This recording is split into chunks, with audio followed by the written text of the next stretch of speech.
খুব সুন্দর একটা নার্সারি আমি প্রথম দেখলাম। এটা কেরানীগঞ্জ থানা না, কেরানীগঞ্জ জেলা মনে হয়। এটা খুব একটা সুন্দর, আমরা একটা অনুষ্ঠানে আসছিলাম, তো এখানে দেখি অনেক সুন্দর, অনেক বড় একটা নার্সারি, যা মানুষের একটা পর্যটন কেন্দ্র। এখানে মানুষ ঘোরার জন্য আসে।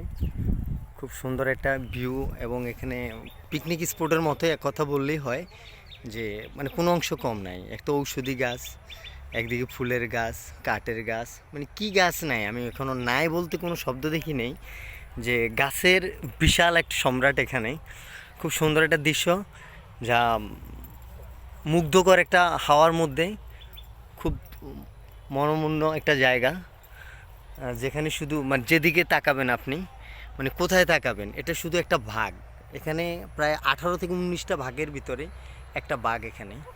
তো আমি একটা ভাগের মধ্যেই ভিডিও করতেছি, বাকি বাকি ভাগগুলোর মধ্যে যাওয়া হয় নাই, যাওয়ার সময় পাবো না। আমাদের অলরেডি কাজ চলছে সামনে, ওই যে দেখা যাচ্ছে আমাদের কাজের ওই যে শুটিংয়ের, এই যে ওনারা শুটিং অলরেডি চলছে, ওর ভিতর থেকে আমি বাইরে থেকে একটা কালেকশন নিচ্ছি, এই আর কি। ওকে, অনেক সুন্দর লাগতেছে।